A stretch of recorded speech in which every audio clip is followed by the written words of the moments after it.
Hello and welcome to Racers Now. We're here to preview every runner of the Group 1 Coral Eclipse that takes place at Sandown on Saturday to over 10 furlongs. And it's the first race of the season where the two generations clash. The classic generation meeting the older horses. We're going to try and run through every runner. Couple of things to report. It has been pretty much good to firm in places for the last couple of weeks at Sandown, but there is between 5 and 10 mil maybe forecast on Friday night. SD, what's your forecast saying about Sandown into Saturday?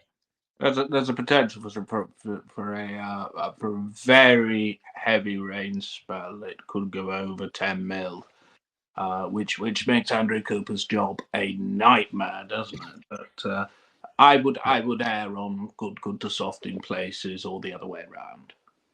Yeah, and as SD said earlier in the week in our anti-post video, that you sometimes get it softer on the summer ground at Sandown is often softer than elsewhere, as explained by SD earlier in the week. We have a not now counter. Yes, possibly. 6 of the last 10 winners of the Coral Eclipse have been 3-year-olds. But this will be the first time since 2015 where the Derby winner comes to Sandown. That was Golden Horn. He won. One thing to note definitely this year is of the 8 runners, there's a square 8 runners at the moment, so we're betting each way 3 places as we speak. Half the field are 3-year-olds. Normally you get 1 or 2, but half the field this year as we stand are 3-year-olds. So anyway, in number order, horse number 1 is Riffa, who is currently 25 to 1. I'll let SD go first, but we're going to comment on each of the horses. Yes. Ran Ace Impact very close last year, didn't he? Well, not close, but he is a Group 1 winner in his own right.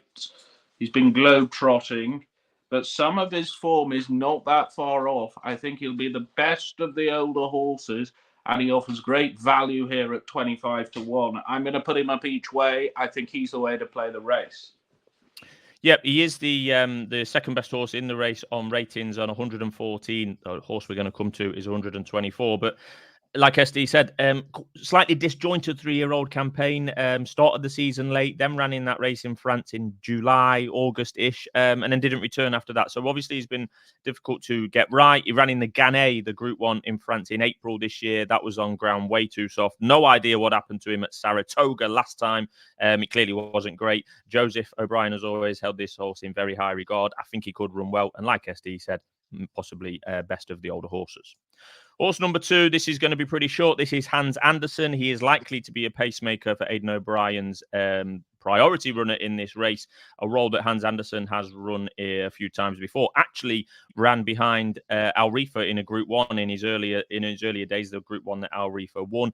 And if you watch Hans Andersen at Ascot in the Prince of Wales Stakes, where again he was the pacemaker, he came very, very wide, ran that bend at Ascot. All the horses took the corner. Hans Andersen virtually went straight on. He'd done his job. He went down Ascot High Street. The door opened up, and Auguste Rodin won. He might well do the same again here. Move on. Horse number 3 is Stay Alert, SD. Yeah, I wouldn't be surprised if she ran into a place. I mean, she of course beat Running Lion, didn't she, in the Dahlia? Didn't run so good last week at the Curragh. Most of her form wouldn't be good enough, but she was second to Via Sistina in the Pretty Polly last year. Wouldn't surprise me if she ran third. Yeah, she wouldn't be for me. I mean, it's obvious at the price, but yeah, got no way near the front 2 at the Curragh last week in that Pretty Polly. But form from Newmarket early in the season reads pretty well now. Horse number 4, and we are onto the horse really that the whole of the flat season has revolved around in terms of conversation, hype, disagreement. I got him badly wrong. For example, this is the Derby winner, City of Troy, and an impressive Derby winner at that. He bombed out in the Guineas, as we know, famously, lost his unbeaten record there, but bounced back spectacularly in the Derby. Proved me completely wrong, badly wrong, and he'll probably prove even better at 10 furlongs. On pure official ratings, there is weight for age, etc. to take into account. He is £10 at least clear of the rest in this field. That's why he's 4 to 11. Is 4 to 11 too short?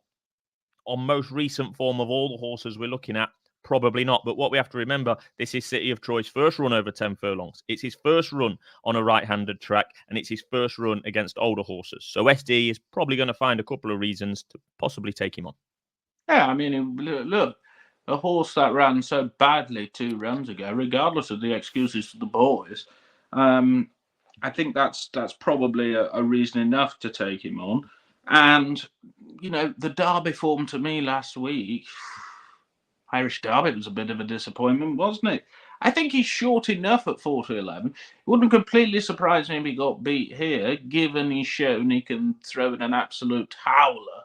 And, a boil over, if you like, is possible. He certainly wouldn't be betting material for me. But as I say, betting a horse that ran like a drain 2 runs ago at that price is a very quick way to the poor farm. I'm not saying he can't win. I'm saying he's no value. He's very short. Unfortunately, he's priced mainly on the lack of depth in the field. There's only one other Group 1 winner in this field. That's Riffa, and that Group 1 win was nearly 2 years ago. City of Troy has obviously done his Group 1 winning more recently. He's 4-11 for a reason. Dancing Gemini is horse number 5. Sounded like Tomo there. You really did 4-11 for a reason. Photo. Second in the French Guineas, friend of the channel, Derek Thompson, no other. Number 5 is Dancing Gemini, second in the French Guineas. Came from a long way back to be 6th in the Derby, but probably passing beaten horses in a questionable renewal. Would like the possible rain to arrive on Sandown on Friday night. Probably not good enough. I did put him up last week at 16-1 each way, but I was expecting less than 8 runners, and we're back to 3 places anyway. But he's not for me. He's not for me either. Look, he didn't run badly in the Derby. He palpably didn't stay. We knew he wouldn't stay. He's been 5th and 6th in Group 1 company. That's probably as good as he is. I mean, I'm going to look like a right tip by saying this, but maybe Roger Till should be aiming for the Winter Hill at Windsor. Ghostwriter is also from the classic generation. Similar-ish profile to Dancing Gemini, having run in 2 Group 1s already this year, 4th in both of those. 4th in the French Derby on his most recent start. It was a bit of a rough ride around for Ghostwriter on the inside. Didn't get the gaps when he would have liked them. But he wasn't going to be winning, let's be fair. And the form of that French Derby hasn't exactly been well advertised since, with Diego Velasquez chiefly bombing out at Royal Ascot on first look, not doing wonders for the form, although he ran okay at Royal Ascot, the French horse. Before that, Ghostwriter was also 4th in the 2000 Guineas. Looked like basically the stayer in the Guineas. You get one every year, and he was it, I thought, plugging on for 4th. Got nowhere near winning, but the form of that race does look pretty good since, the likes of Rosalien and Hartem. I'd rather be with Ghostwriter than Dancing Gemini, and I would like Ghostwriter in a match bet. And on the current prices, he would be odds against in that match against Dancing Gemini. I'd rather be with Ghostwriter than Dancing Gemini. I'd agree with everything you've just said, sir. I think the Guineas is working out superbly. You've got Rosalien, you've got Hartem, you've got Sharon in there. I thought he ran a really good race in the Guineas. He had a dreadful start. He stumbled. He didn't handle the dip. He looked like he'd stay further, and it wouldn't at all surprise me if he ran very, very well here. Yeah, I can see him possibly, definitely getting a place, maybe even being second. JRB is another of the 3-year-old contingent. Impressive first time up at the Craven meeting at Newmarket. Didn't like Chester when he was beaten Fav there in the D Stakes, but bounced back at Royal Ascot, beating what looked like a pretty good field and a pretty good horse in the Group 3 Hampton Court. We all know King's Gambit, who was second in that race, was the best horse in the race, but those two did finish clear of the rest. I think he'll stay. And again, I would prefer JRB to Dancing Gemini, again, if I was looking at the match bet angle. And JRB at the moment is more than double the price. I think you're very... I think King's Gambit analogy is a little bit stretching. Come on. King's Gambit was the best horse in that race, and I think that will be proven. Well, still beaten 3/4 of a length. Didn't exactly have that troubled a passage. I'm sure Jamie Lynch would have something to say about it with that stupid stencil he has. Look, I think this horse is to an extent ground dependent, and I think he wants it quick. So any rain is a major minus, and I can't see him winning this. I really can't. Okay, fair enough. Finally, horse number 8, the 3-year-old filly in the race, and the only filly in the race, actually, is My Old Mate See the Fire. I really liked her as a 2-year-old, although without winning, she ran well in the Group 1 Fillies Mile. Massive blowout in the 1,000 guineas when I was all over her, very, very disappointing. Then they persisted at Group 1 level. She ran okay in the Coronation at Royal Ascot, but nothing more than that. Travelled pretty well, but ran green at the business end. Again, never looked like winning. But connections persist with another Group 1 here. They must think something of her. I mean, she's only actually ever won a maiden, See the Fire, so would have all sorts of options at lower level.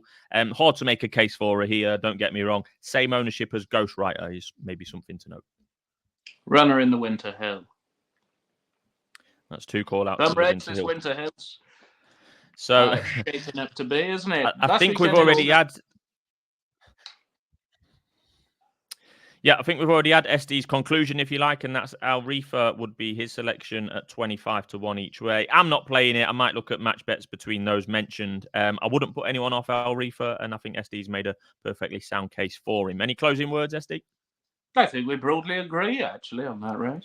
Well, it's a very, very rare occurrence here on races now, but that's the Coral Eclipse at Sandown, boxed off for you every runner for you there with the big Group 1s here at Races Now.